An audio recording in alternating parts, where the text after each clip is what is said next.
Hello guys, welcome to my YouTube channel. SSC IMD के exam के second shift में GK GS और current affair से संबंधित जो भी प्रश्न पूछे गए थे उनकी आइए चर्चा कर लेते हैं।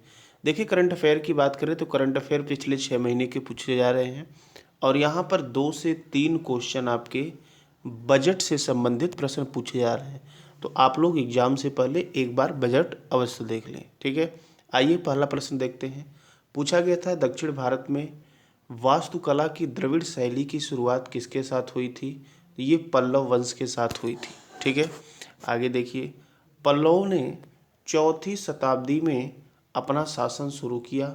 महेंद्र वर्मन प्रथम 571 से 630 पल्लव के पहले राजा थे। पल्लव ने दक्षिण वास्तुकला की नींव रखी। द्रविड़ शैली की एक महत्वपूर्ण विशेषता मंदिर के अंतरतम कक्ष के ऊपर निर्मित एक उच्च पिरामिड बुर्ज है, ठीक है। उन्होंने 8वीं शताब्दी में राजा सिम्हा द्वारा निर्मित मल्लापुरम में सो मंदिर का निर्माण किया।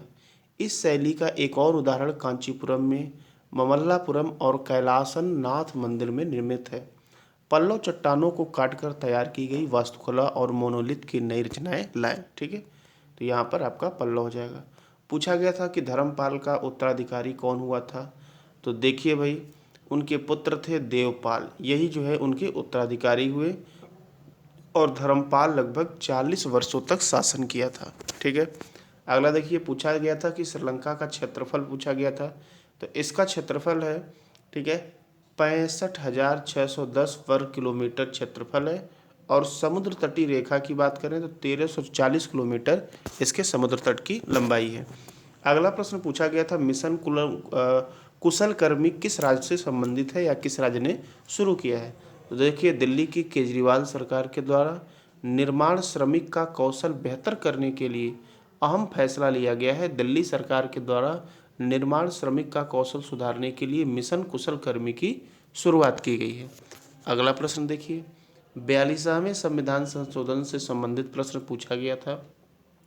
इसमें 3 नए शब्द जोड़े गए थे, समाजवादी, धर्मनिरपेक्ष और राष्ट्र की एकता और अखंडता, ठीक है। ये भाग 4 के 1 अनुच्छेद 51(1) में नागरिकों के लिए 10 मौलिक कर्तव्य सरदार स्वर्ण सिंह समिति के सिफारिश पर जोड़े गए थे। अनुच्छेद 39 इसमें है, बालकों के स्वस्थ विकास के लिए अवसरों को सुरक्षित करना। अगला पूछा गया था, भारत में हरित क्रांति की शुरुआत कब हुई? तो देख लीजिए, शुरुआत 1966 में हुई, 60 के दशक में। नॉर्मन बोरलॉग जो है इसके जनक माने जाते हैं भारत में, ठीक है। लेकिन हरित क्रांति लाने का श्रेय श्री सुब्रमण्यम को जाता है। एम.एस. स्वामीनाथन एक जाने माने वनस्पति विज्ञानी थे जिन्होंने हरित क्रांति लाने के लिए सी सुब्रमण्यम के साथ काम किया और इसमें मुख्य रूप से धान और चावल 2 फसल को जो है इस पर फोकस किया गया, ठीक है। आगे देखिए, अगला प्रश्न पूछा गया था, यहाँ पर आपके जो है नीति निर्देशक तत्व से संबंधित प्रश्न पूछे गए थे।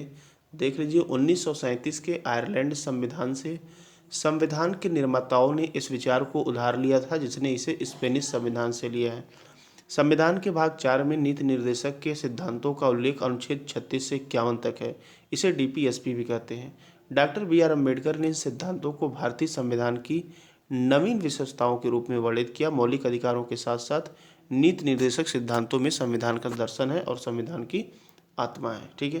तो ये प्रश्न मिले थे। मिलते हैं अगले शिफ्ट में, तब तक के लिए धन्यवाद।